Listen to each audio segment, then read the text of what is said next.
Hey everyone, it's George from Blockchain DXB and today's the 16th of November 2022. Now in today's episode, we're going to be discussing a massive news from New York, and the Federal Reserve Bank of New York has launched a 12-week wholesale CBDC pilot program, and this is just in a test phase.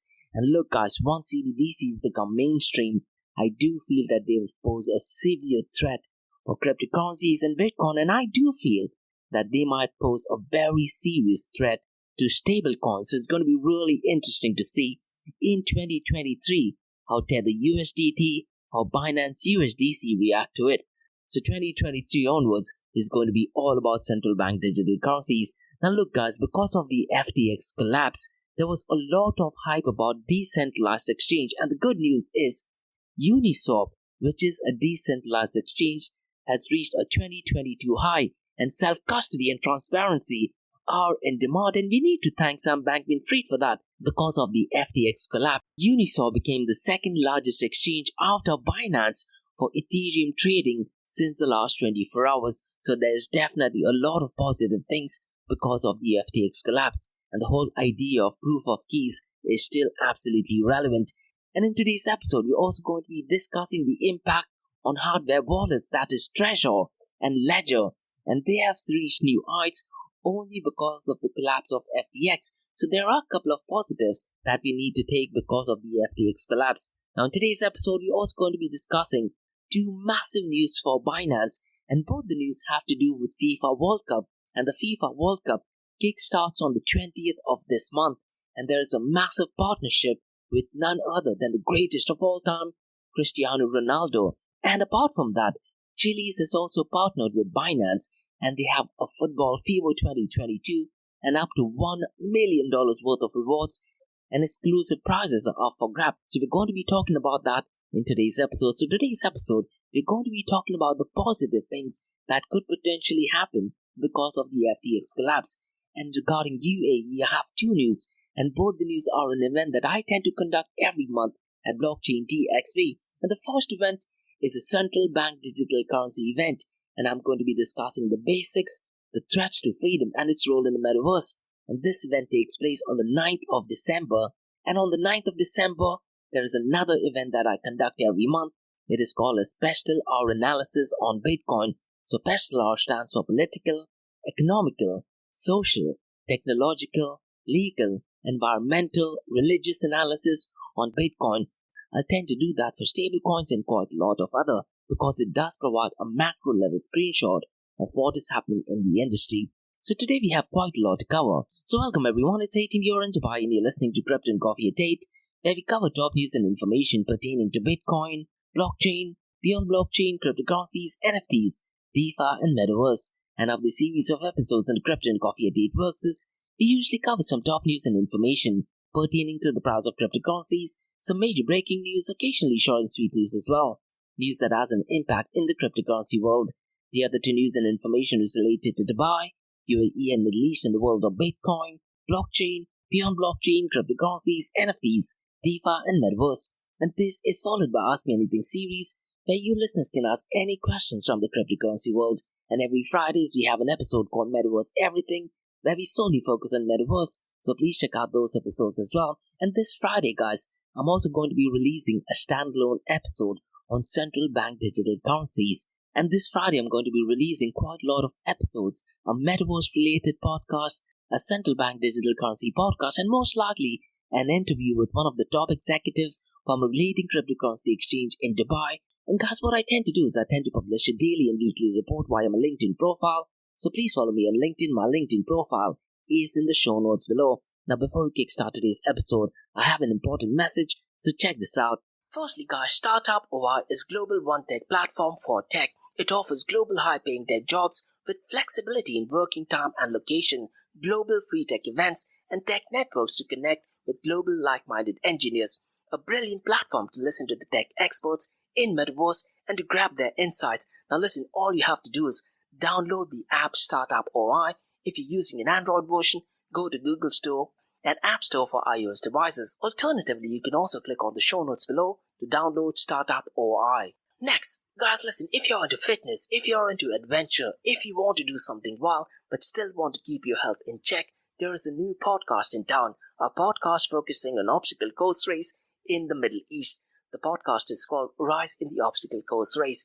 And Rise in the Obstacle Course Race podcast is a peer-to-peer community-driven podcast where they talk all about obstacle course race in the Middle East, from Sandstorm to Spartan Race, from Tough Mudder to Desert Warrior Challenge, and also the Government Gov Games, and quite a lot more. The podcast has interviews with athletes locally and internationally to get inside scoop on how athletes prepare for obstacle course race. In the podcast, they also talk about interesting stories on why they are motivated to do obstacle course race. And that's not all. They also plan to release 7 NFTs. And these NFTs are no ordinary. These NFTs will represent every emirate in the UAE. And listen guys, these NFTs are going to be absolutely massive. So do one thing, go to Spotify, go to iTunes, go to any leading podcasting platform and search for Rise in the Obstacle Course Race podcast. And finally guys, not your keys, not your crypto. If you have dabbled with cryptocurrencies and now are seriously getting to protect your cryptocurrencies, there is no better way to protect it by using a hardware wallet. And this is where Ledger Wallet kicks in. And Ledger Wallets are hardware cryptocurrency wallets made by Ledger, a company headquartered in Paris, France. And Ledger's hardware wallets are multi-currency wallets that are used to store private keys for cryptocurrencies offline. And Ledger offers 2 hardware wallets, the Ledger Nano and Ledger Nano X wallets. They are world-class experts with extensive crypto security backgrounds. They continuously look for vulnerabilities in Ledger products in a constant effort to improve the level of security. Now, in today's world, securing these digital assets is a critical challenge, and this is where Ledger kicks in. So click the link below to buy your hardware wallet and support this podcast. It is a brilliant way to support this podcast. So what are you waiting for? The link is in the show notes below. Now, since you've taken care of that, let's look at the global cryptocurrency market post the FTX drama. The global cryptocurrency market is at $845.50 billion, and since the last 24 hours, it has marginally increased by 2.07%. What are your price predictions, guys? When does the global cryptocurrency market crosses the $1 trillion mark?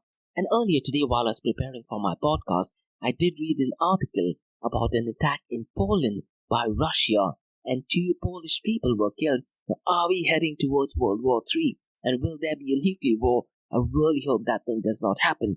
And if that thing does happen, I really am not sure what the future of Bitcoin and cryptocurrencies would be. Now, since the last 24 hours, the total crypto market volume has gone down to $65.60 billion.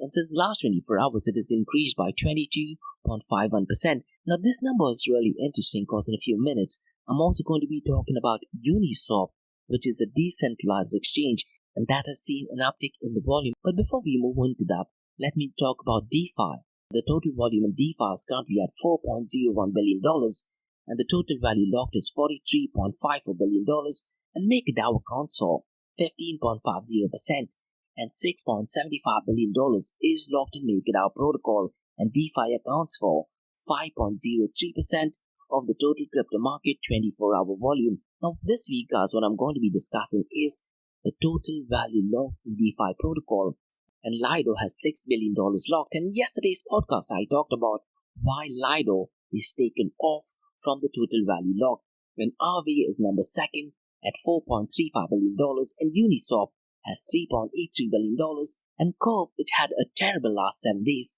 is at $3.79 billion. And since the last 24 hours, it is up by 2.65%, but since the last 7 days, it is down by 21.43%. Now listen guys, because of the FTX collapse, which was a centralized exchange, and in 2014, even Mt. Gox, which was a centralized exchange, collapsed, and at that point of time, people were under the assumption that Bitcoin would be dead, so somehow, some way, Bitcoin did manage to survive.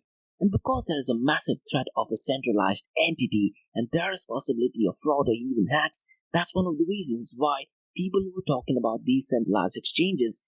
And since the last 24 hours, Uniswap has overtaken Coinbase as the 2nd largest exchange trading Ethereum. So that is definitely brilliant news. Now, the user experience in Uniswap is not as good as Coinbase, and I'm not sure if there is any customer service as well. So there is a couple of trade-offs that you need to do. Now look guys, one thing which I often say is, in order for customers to switch from one particular protocol to another, there needs to be 10 times better user experience. if the user experience is not 10x better, people are just not going to switch. So this transfer and increase in the volume of Uniswap might only be temporary. Now think of it. When do you switch a protocol? When was the last time have you actually switched to your bank? When was the last time you've actually switched to your email address? It's very unlikely that people will switch from one protocol to another. So this move from centralized exchange to decentralized exchange, unfortunately, might only be temporary, because in order for a person to switch permanently, there needs to be a 10x improvement. But that being said, at a macro level, we definitely are moving in the right direction, because decentralized exchanges are the right way to go. But do I think that this would be permanent? Unfortunately, not. But I definitely am hoping that people do start to use decentralized exchanges in the near future. Now let's talk about the volume of stable coins. The volume of stable coins has also gone down since the last 24 hours, and it is at $61.13 billion, and Tether USDT accounts for $48.93 billion, and Circle USDC accounts for $3.20 billion, and Binance USD is at $8.21 billion. Now with central bank digital currencies kicking in, and in today's episode I'm also going to be talking about the Federal Reserve Board of New York, which is piloting a testing phase for CBDCs. It's going to be really interesting to see how Circle USDC, how Binance BUSD, and Tether USDT react. Now, the volume of stablecoin accounts for 93.18% of the total crypto market 24-hour volume. Now, guys, what I would really urge you to do is follow the tweet for Bitfinex, follow the tweet of Circle USDC, and follow the tweet for Binance, and this will give us an indication of how they are reacting to the Fed's news on CBDCs. Now let's look at the market share, 24-hour trading volume and dominance between Bitcoin and Ethereum. Now since the last 24 hours, Bitcoin's market share is marginally gone up, and it is still over 50% of that of Ethereum's market share, and it is currently at $323 billion, whereas Ethereum's market share is at $152 billion. The 24-hour trading volume of Bitcoin is $37 billion, and Ethereum's 24-hour trading volume is $12 billion. If you look at the dominance of Bitcoin and Ethereum has been same for almost 3 months now. Despite the FTX collapse and despite over $200 billion being wiped off from the global cryptocurrency market, surprisingly, the dominance has been pretty much the same. Now, Bitcoin's dominance is at 38.40%, and Ethereum's dominance is at 18.10%. Now this week, guys, I'm also looking at the privacy coins market cap, and Monero is at $2.33 billion. And guys, if you are in Dubai or in UAE, this week there is a massive event taking place at Crypto with Coffee at Marine Plaza. So go to LinkedIn, look out for Crypto with Coffee, and a couple of good friends of mine are organizing that event. And trust me, it is, if not one of the best events as far as privacy coins are concerned, and it is sponsored by Cake Wallet as well, so a definite must. Now the market cap of Monero is $2.33 billion, and the second one is Zcash, which has drastically increased since the last 24 hours at $636 million, followed by Decred, which is at $282 million, and Mask Network is at $202 million, and followed by Harmony, which is at $182 million. One thing which I've noticed since the FTX collapse is that the market cap of privacy coins did shot extremely high. So could it be possible that Sam Bankman-Fried and his associates did actually transfer funds to privacy-preserving protocols? Now let's look at the king of all kings, that is Bitcoin. Bitcoin is currently at $16,866, and since the last 24 hours, it is marginally up by 2.98%. Since the last 7 days, though, it is down by 9.18%. Ethereum is at $1,246, and since the last 24 hours, it is up by 2.23%. Since the last 7 days, it is down by 5.71%.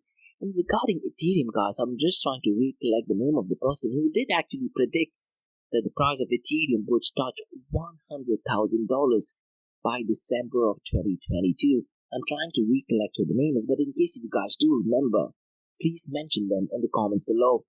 Forget $100,000. You're barely on the verge of crossing $1,500 most likely by December. Now going back to Binance, now looking at the price of Binance coin, it is at $275. Since the last 24 hours, it is up by 0.25%. Since the last 7 days, it is down by 12.85%. Now, guys, the massive news that I'm going to be talking about today is about a project by the Federal Reserve Bank of New York, and they have launched a 12-week central bank digital currency pilot program with major banking giants such as BNY Mellon, Citi, US Bank, HSBC, MasterCard, PNC Bank, Trust, Wells Fargo, and quite a lot of other. And you need to understand that they will be issuing tokens and settling transactions through simulated central bank reserves as part of the pilot. Now, this is only a trial period and a 12-week proof of concept pilot for central bank digital currencies is in play. Now, what I really recommend you guys to do is go to the Federal Reserve Bank of New York website, read through the article. The article is just 1 page long. Now, one thing to remember, guys, is the findings of the pilot project will be released after it concludes. So most likely by the first quarter of 2023 is when we are going to get details of how this thing turned out to be. And last month, guys, I also talked about a multiple CBDC project where the UAE Central Bank was also involved, and they also did a pilot project. And if I understand correctly, they did transfers worth $22 million. So central bank digital currencies are going to be the talk in 2023. And look, guys, I've been in the Bitcoin and cryptocurrency space since 2013. And 2013 to 15, it was all about Bitcoin. It was all about Internet of Money. It was all about computer money. 2015 to 16, people started talking about blockchain, not Bitcoin. And guys, 2016 to 2017, before the ICO craze, that's where you could hear a lot of computing protocols to Ethereum were being developed. So you had Ethereum, and I believe at that point of time there was also a project called as Kronos. So in 2016, Ethereum was termed as the first world computer, and I do understand it was Kronos which was called as the first supercomputer, where they wanted to develop a lot of scientific projects, but it looks like the project has disappeared. Now 2017, it was all about the ICO craze. 2018 and 19, it was all about DeFi. And guys, one thing which I've often said in my podcast earlier in this year is in 2018 and 19, all the talks were about DeFi protocols, liquidity, yield farming, and quite a lot more. But unfortunately, all that news seems to have disappeared, and that thing has been taken over by NFTs. NFTs has been a massive talk, followed by Metaverse, and ever since Facebook changed its name from Facebook to Meta, all the news that I see is about Metaverse. And one of the reasons, guys, why I decided to have the name Metaverse everything is because every news that I see was about Metaverse, so deciding on the name was really easy, and that's one of the reasons why my Friday's podcast is called as Metaverse Everything. But going back to central bank digital currencies, in 2023, and most likely in the second half of 2023, you're definitely going to be seeing a lot of news regarding central bank digital currencies, and I do feel that we might be finding a lot of LinkedIn experts within a span of 3 months talking everything about CBDCs. Now, we at Blockchain DXB do have an event on the 9th of December called the Central Bank Digital Currencies, the Basics, Threats to Freedom, and its role in the Metaverse, which I'll be explaining in detail what I'm going to be talking about. Now listen to this, guys.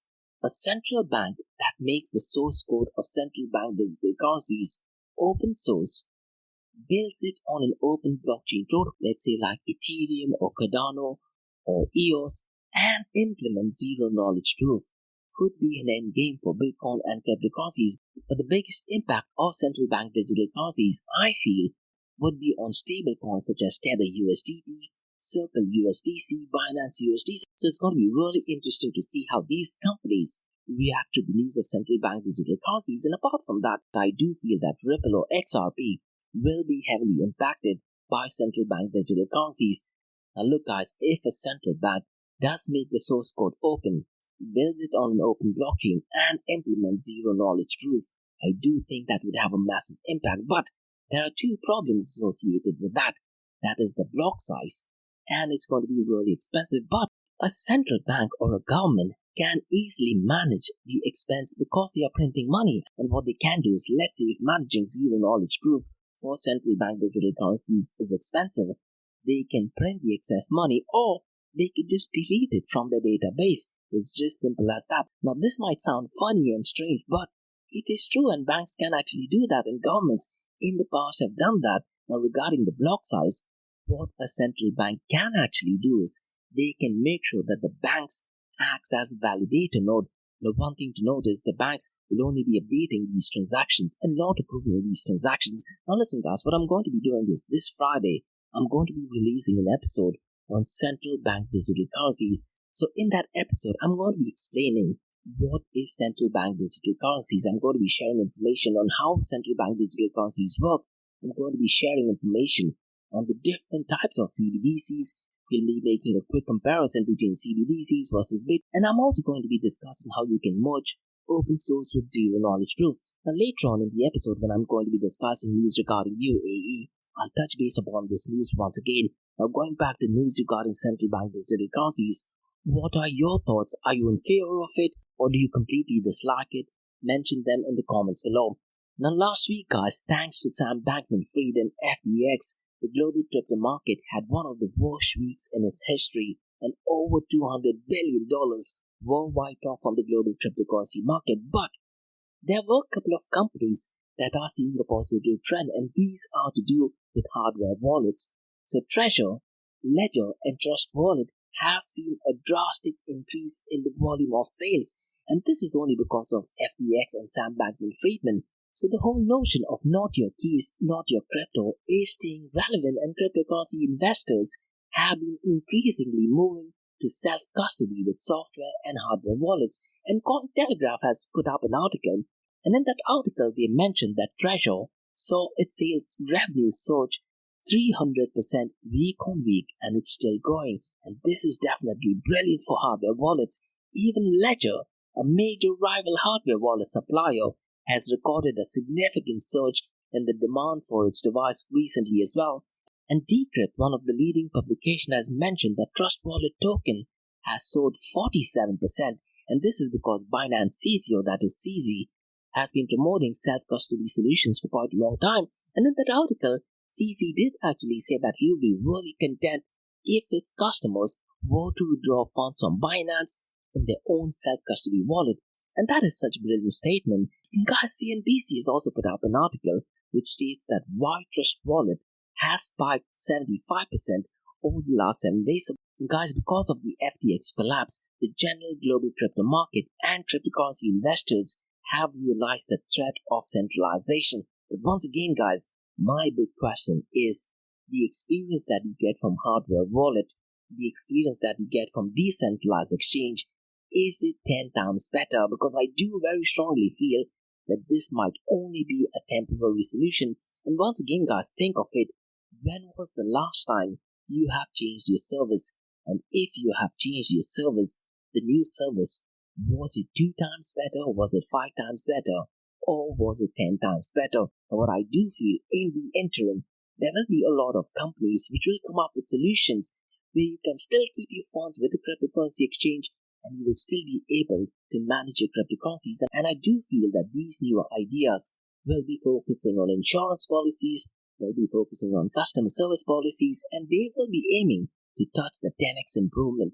Now guys, let's talk about some positive news, and this is to do with soccer. Now FIFA World Cup kicks in just few days from now on the 20th of November, and with FIFA World Cup Qatar taking place, Binance has been making massive news in the cryptocurrency world and in the soccer world, and Binance has announced Cristiano Ronaldo, the greatest of all time, will launch the first NFT collection on the 18th, so that is just 2 days from now, and the new collection and the mystery box will be available on Binance.com. Now, if you're a soccer fan and if you're a fan of Cristiano Ronaldo, you definitely need to check it out because the auction will remain open for 24 hours with NFTs being awarded to the highest bidder, and the bidding prices will start at 10,000 Binance USD for SSR, that is super rare, and 1,700 Binance USD for super rare.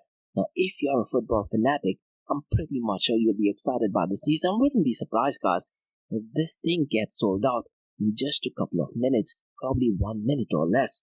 The second news that Binance is doing regarding World Cup is they had a partnership with Chili's, and Chili's mentioned via Twitter that they have partnered with Binance to welcome the upcoming World Championship, and all you need to do is claim your NFT passport So go to Binance's website and look for Bitcoin Football Fever 2022, cause $1 million worth of rewards and exclusive prizes are up for grab. And guys, follow me on LinkedIn and you can directly go to the link. So definitely brilliant stuff. And what are your World Championship predictions, guys? Mention them in the comments below. Is it coming home, or will it be Germany? Will it be Spain? Or will it be Brazil that would be winning the World Cup? Or will it be Italy who would be scoring the World Cup once again? Mention your thoughts and predictions regarding the Football World Cup in the comments below. Now guys, let's talk about two news regarding UAE. But before we move on to two crypto and blockchain news regarding UAE, I have two news regarding obstacle course race in UAE. The first news is about Spartan Race, and they have a massive event in December, the World Championship.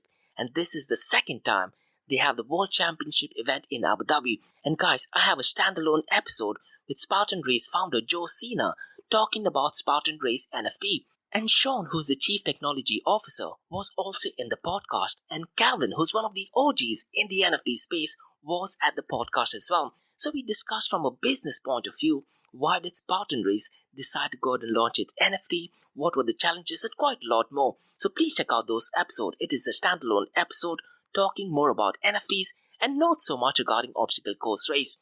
And the second message is also about obstacle course race and my favorite one, that is Tough Mudder. And listen guys, I'm on a mission to do my 100th Tough Mudder, so check both the messages now. The first message is from Spartan. Now Spartan is a global fitness brand with 10 million strong community. They create transformational events, experiences, products and content to help people, companies and teams tear down boundaries and expand what they believe to be possible. From day one, nearly 2 decades ago, they've been champions of human transformation and they live to help people get outside, eat healthy and develop habits that lead to a life of constant progress. With families of brands, they push people from every corner of the globe outside the comfort zone and immerse them in a world of tough fitness and elite sports. Now they do this because you can face and overcome adversity head on and your potential is limitless. Now this year in December in Abu Dhabi, the land of Gazelle, thousands of athletes and spectators will gather at the metropolis in the desert to compete for Spartan immortality. This is a unique opportunity to watch the world's best obstacle course race athletes compete for World Championship and have your group conquer the course themselves. The massive event takes place from the 2nd till the 4th of December this year. Now for Spartan World Championship, the ticket details and registration to the programs are mentioned in the links below. Now if you are into running, if you are into adventure, and if you are in UAE, you definitely need to check this out. And the second news, guys, is about Tough Mudder. Now listen guys, there are 3 things that I'm extremely passionate about. All 3 of them have some kind of similarity, that is heavy metal, Bitcoin and obstacle course race. Now we've looked at the premier obstacle course race event, that is Spartan Race, which is taking place between the 2nd and 4th of December. But the next one that I'd like to discuss is Tough Mudder. Now Tough Mudder is unique and I did my very first obstacle course race, that was Tough Mudder. And Tough Mudder obstacles are more fun, more adventurous and it involves a lot of teamwork. And you can also use my promo code, which is George25 for a 25% discount. Now if you are into running, if you are into adventure, if you are into obstacle course race, you definitely need to sign up for this event. So go to the website toughmudderarabia.com and you can also follow them on Instagram. The Instagram handle is toughmudderarabia. Now guys, since you've taken care of that, let's look at 2 news from UAE. Now in the month of December, I'm having 2 events and both the events are done by me on the 9th of December. The first one is an event called the Central Bank Digital Currencies, the Basics, Threats to Freedom and its role in the Metaverse. And the second event is special hour analysis on Bitcoins. But let me give you information about the first event that takes place on the 9th of November. This takes place at 2 p.m. to 3:30 p.m. Gulf Standard Time. So essentially, this session called the Central Bank Digital Currencies is broken down into 2 parts, and I'm going to be explaining the basics of central bank digital currencies, the threats to freedom, and its role in the Metaverse. So it's going to be broken down into 2 parts, that is part A and part B. And in part A, I'm going to be explaining what is central bank digital currencies. We'll be looking at the history of central bank digital currencies. How do central bank digital currencies actually work? So essentially what happens is the central bank will be issuing the money, will be managing the money, and will also be taking care of the supply of money. So I'll be explaining that at a very basic level. How does that thing work? We will look at the current state of CBDCs because lately I've been seeing quite a lot of news regarding central bank digital currency. So we'll be exploring the different countries currently studying and working on CBDCs. And we'll also be discussing El Salvador's role in adopting Bitcoin as a legal tender and how did that impact the IMF stance on central bank digital currencies. And a few months ago, I also talked about UAE planning to launch a central bank digital currencies. And last month, guys, UAE was part of a multiple central bank digital currency projects. So we'll be exploring that also in the session. And in part B, guys, I'm going to be discussing central bank digital currencies versus Bitcoin and are CBDCs a threat to freedom. Now listen, guys, a lot of the LinkedIn articles that talk about Web 3.0, that talk about self-sovereign identity. The big question is, does CBDCs act as a threat to freedom? So we'll be exploring that, and I'm going to be sharing my opinions and thoughts.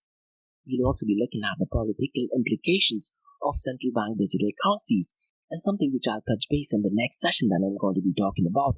Because when you talk about politics, generally speaking, right-wing politicians are in support of Bitcoin, open source, freedom of speech, and left-wing politicians are not in favor of Bitcoin, open source, and freedom of speech.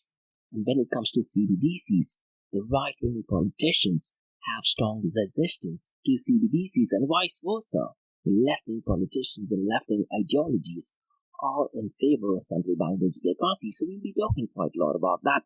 We'll also be discussing China's role in CBDC, and we'll discuss the different types of CBDCs, that is wholesale CBDCs, retail CBDC, multiple CBDC, and quite a lot more. And I'm going to be talking about central bank digital currency's role in the Metaverse. Now look, guys, when it comes to Metaverse, blockchain and cryptocurrencies, unfortunately, as of now, has very limited use case, but central bank digital currencies makes a perfect use case so far as medium of exchange and payment is concerned. So I'm going to be sharing my opinions and thoughts. Now listen, guys, I am not a fan of CBDCs, but they will make a perfect use case in the Metaverse.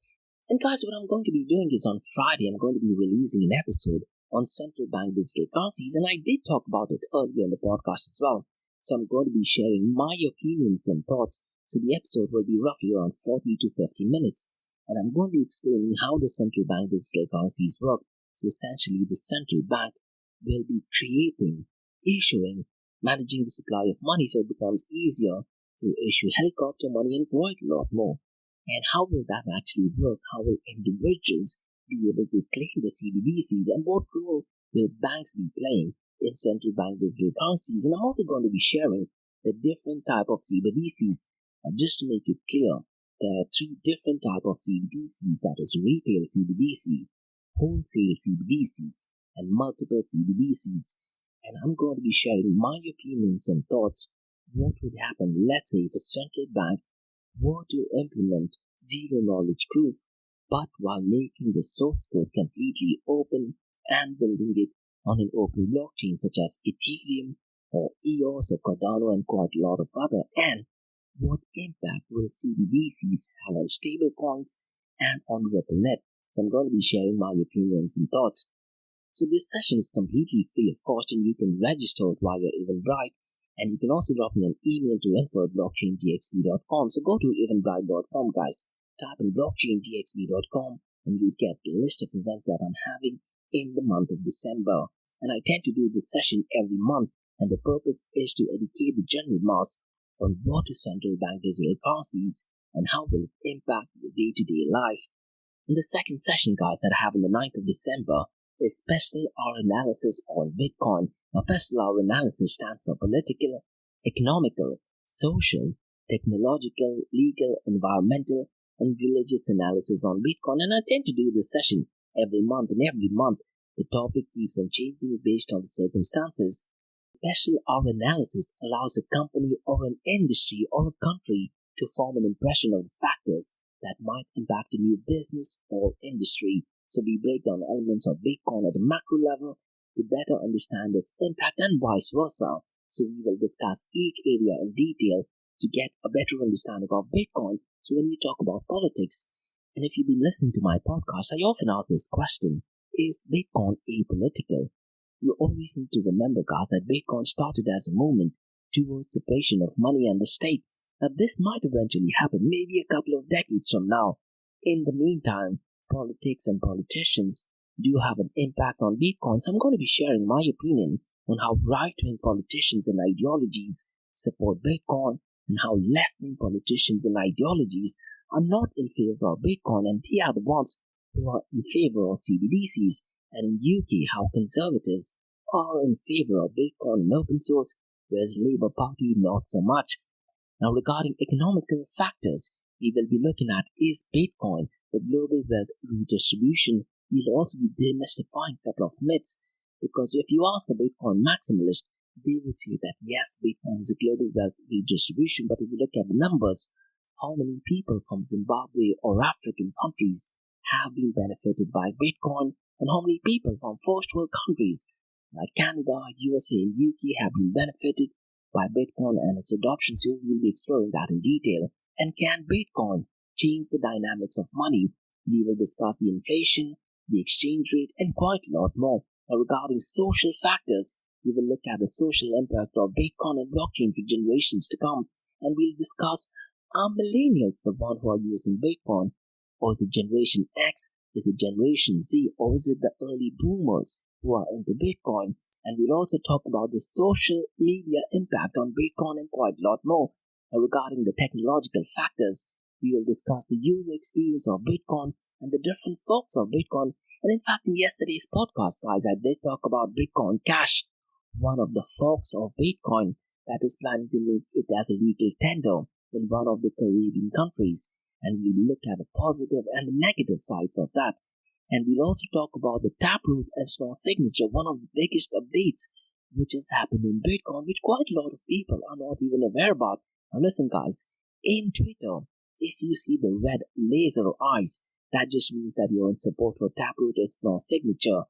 And quite a lot of people who do have that as a profile picture are not even aware of what that resembles. So we'll be talking about that. We'll also be looking at the economies of scale for setting up mining operations.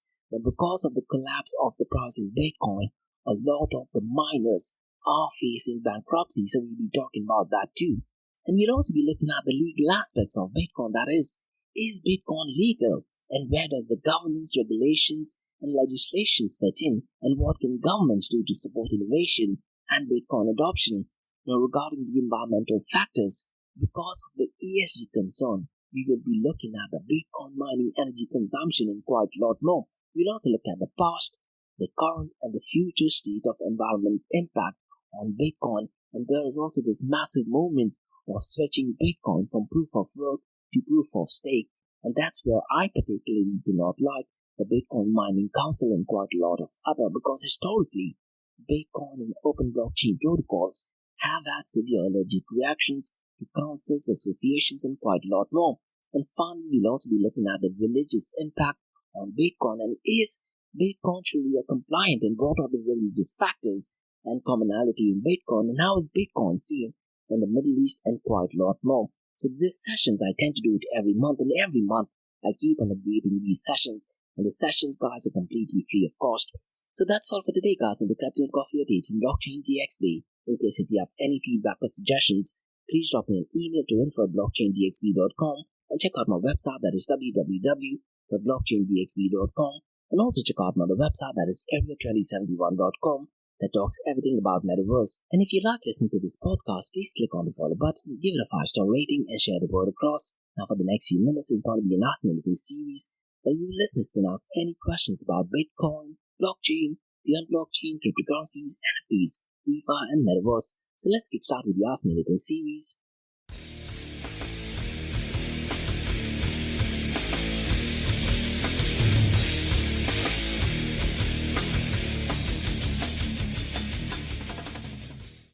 Hey everyone, this is George from Blockchain DXB. You're listening to the Ask Me Anything series, where you listeners can ask any questions regarding Bitcoin, blockchain, beyond blockchain, cryptocurrencies, NFTs, DeFi, and Metaverse. And how the series of episodes on the Crypto and Coffee update works is, we usually cover some top news and information pertaining to the price of cryptocurrencies, some major breaking news, occasionally short and sweet news as well.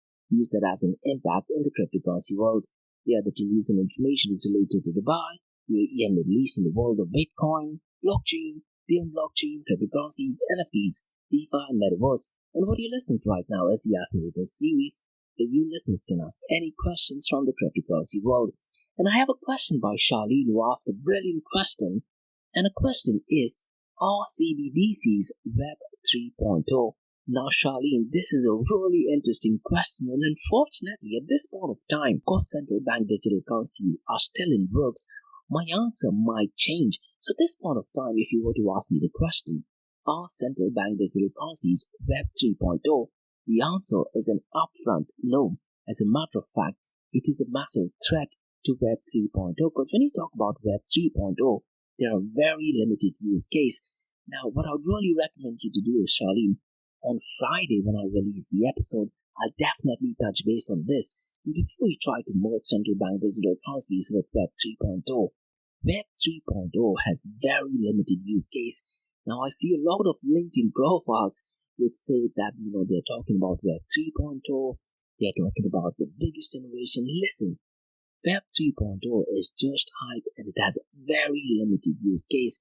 When you talk about Web 3.0, one of the biggest use case is the login details. So rather than using your email address, if you were to use your private key to log in, that is one area where Web 3.0 kicks in.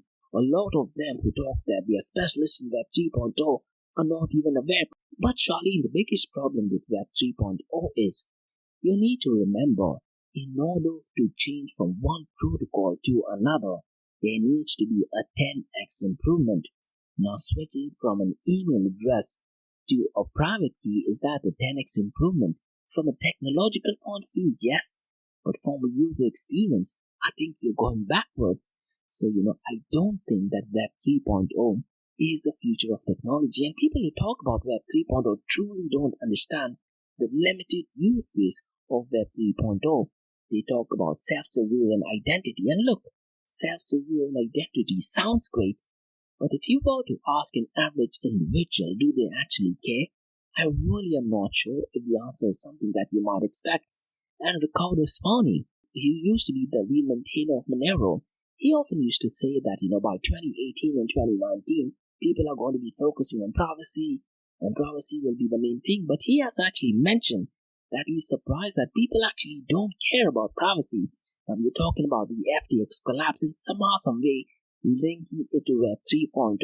Unfortunately, the people who are talking about that don't really understand what Web 3.0 is. Now, going back to your question, are central bank digital currencies Web 3.0? At this point of time, an absolute big no. Most likely, it will be a threat to Web 3.0. But if you're talking about, let's say, 3 to 5 years down the line, if central bank digital currencies were to implement zero knowledge proof, if they were to make the source code completely open, if they were to build it on an open blockchain protocol, then we are talking about something called as Web 3.0. But the biggest question is, why would a central bank do that? If a central bank wanted to do all those things, they may as well implement Bitcoin using Lightning Network. That would be a ready-made solution which already exists. And when you talk about the whole 10x improvement, Bitcoin using Lightning Network is definitely right up there. So I don't think that CBDCs are Web 3.0. At this point of time, I do feel that they are a massive threat to Web 3.0. And what I'll try to do is, Shalini, you've just given me an idea of Web 3.0. So most likely next week, I'll try to release an episode on Web 3.0.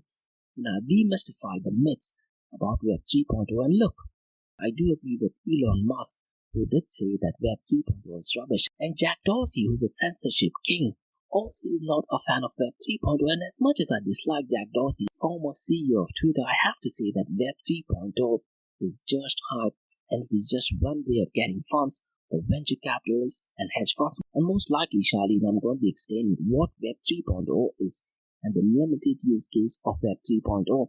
And people don't realize that the word Web 3.0 was mentioned going back to 2014, when no one talked about Web 3.0 since the last few years.